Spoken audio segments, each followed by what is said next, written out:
I woke up to a stranger in my apartment. He says he lives here. I'm always so tired after going home.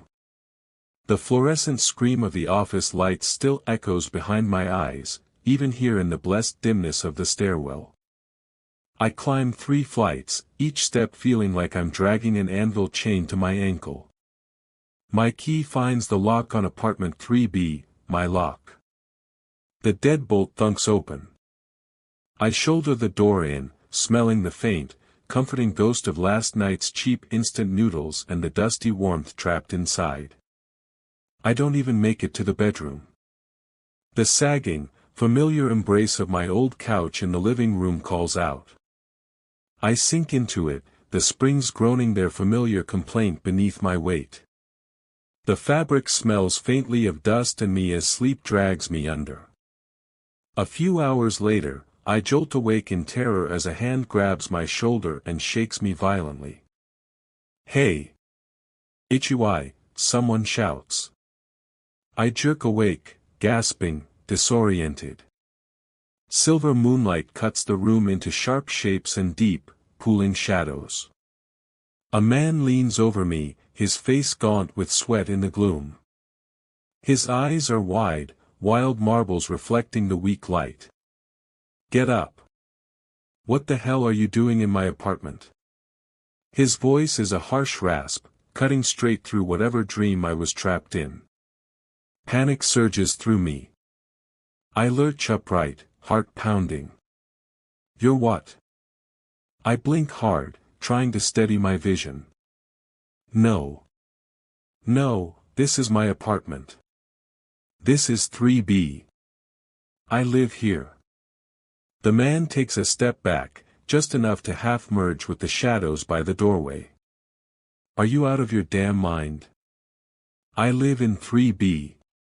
What are you even doing here? I don't know who you are, I say, trying to sound firm, authoritative, anything but panicked. But you need to leave before I call the police.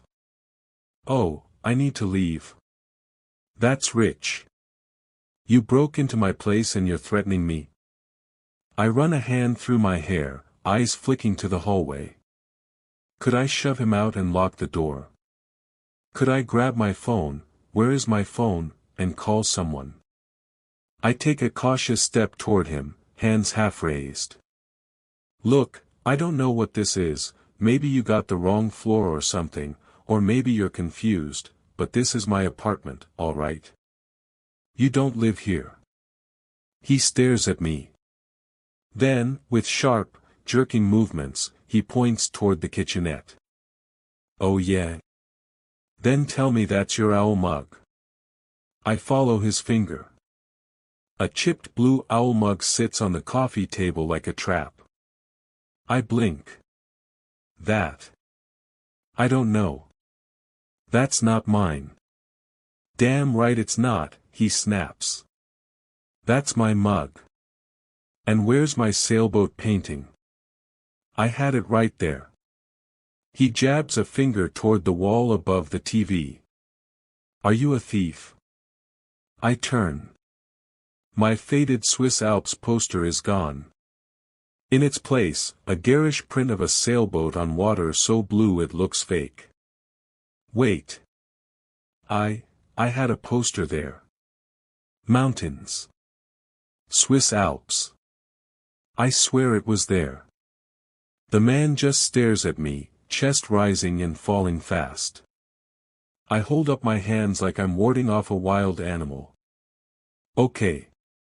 Maybe I screwed up. My voice wavers, half swallowed by the silence. Maybe I'm wrong. I must have come in the wrong door. I didn't mean to, shit, I'm so sorry. I take a step back, knees weak. I'll go, alright. I'll just get my stuff and go. But something stops me. I glance back at the coffee table, at that blue owl mug. It's not just unfamiliar. It's wrong. The eyes aren't painted right, they're uneven. One stares forward. The other's cocked sideways, like it's watching the hallway behind me. The man hasn't moved. His expression has changed, less angry now. More uncertain. His eyes flick from the wall to the table to me. I don't remember this table being glass, he says quietly. I look down. The table's wood. It's always been wood. What are you talking about? I ask, but my voice is too soft to sound confrontational. No, it was glass, he mutters. Round. Had a chip on the edge from when I dropped the takeout. This one's wood. Square. And that lamp. He turns slowly. That's not my lamp.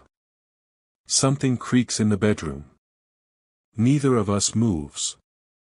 I think, he says, breath fogging lightly in the suddenly cold air, I think this isn't your apartment.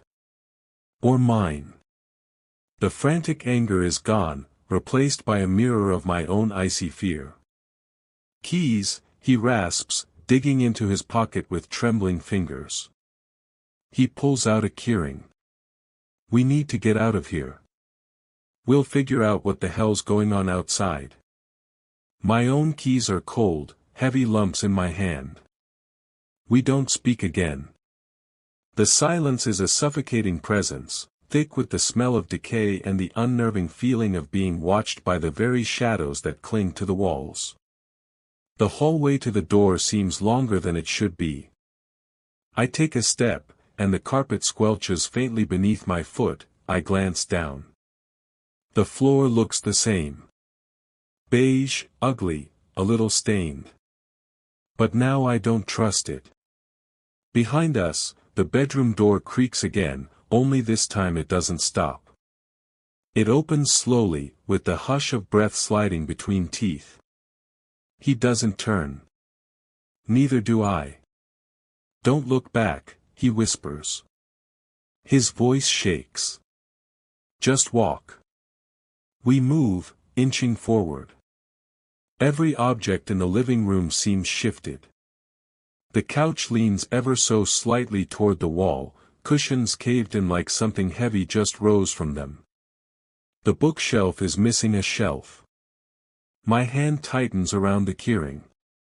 The keys rattle too loudly, like they're trying to call attention to us. Like they want something else to hear. We're almost there, I murmur, not sure who I'm trying to reassure, him, or myself. The front door is 10 feet away. 8. A soft knock echoes from inside the bedroom. The man beside me flinches. I don't dare look. The temperature drops. My breath fogs the air, hangs there, then drifts backward, against the laws of physics. I choke on it. This place, this thing, it's copying us. Badly. The front door looms closer now, but the handle seems off, longer than I remember. He reaches the door first, his hand trembling violently as he tries to jam his key into the deadbolt. It scrapes uselessly against the plate. It won't fit. Panic edges back into his voice.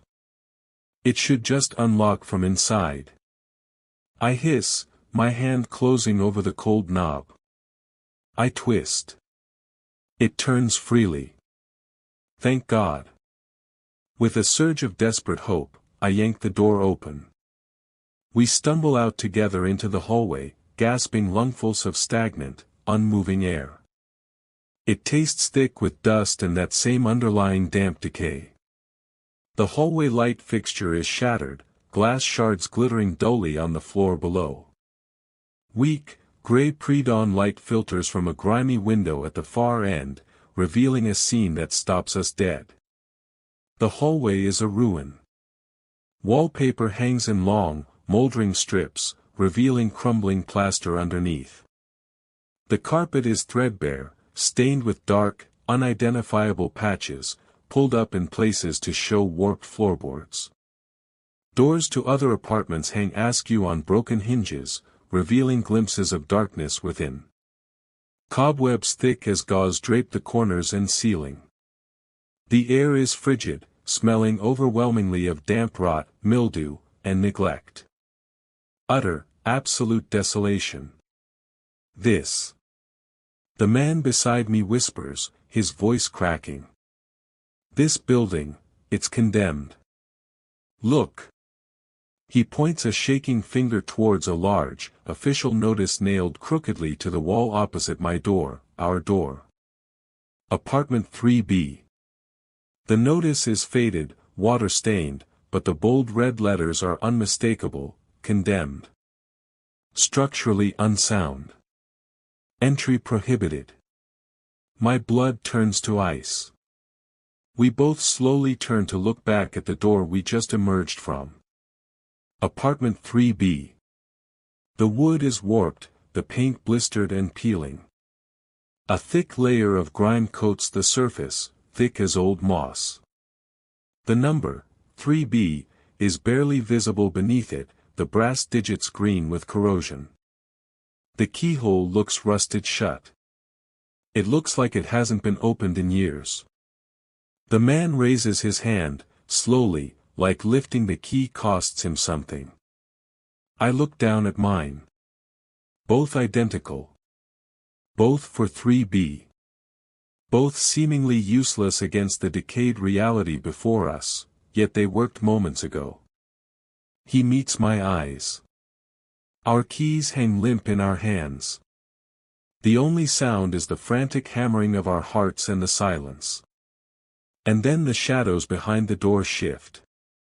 At first, I almost miss it. Just a flicker of movement in the dark. A smudge of black deeper than the shadows. But then it pushes forward, slow and deliberate. It isn't a person.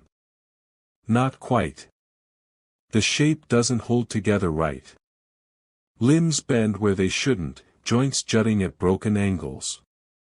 Where a face should be, there's only a hollowed-out suggestion of one, like a mask left too close to a flame. And the worst part? The hallway isn't big enough for it. The ceiling should scrape its skull. The walls should press against its shoulders. But it keeps coming anyway, folding itself into the space like it's bending the apartment around it. The shape tilts its head. My ribs clamp tight, breath trapped like a live thing in my throat. The man beside me makes a sound, not quite a whimper, maybe a prayer. A wet crack splits the silence. The doorframe splinters, just a hairline fracture, but it sounds like a gunshot in the still air. We run. Stairs blur underfoot. We don't stop until concrete turns to asphalt, until the sky bleeds dawn. Our eyes meet, a silent scream passing between us. My stomach drops as reality rearranges itself in my mind. This isn't right. The street signs are unfamiliar. The buildings were strange colors. And that terrible, clawing realization. I don't live in an apartment. I own a house. A blue colonial with hydrangeas out front. A mailbox with mine and Olivia's names painted on the side. A garage where my daughter's bike leans against the wall. Cold sweat trickles down my back. How did we get inside that place? Who let us in? But the most chilling question lingers between us, unspoken. What in God's name did we just escape from?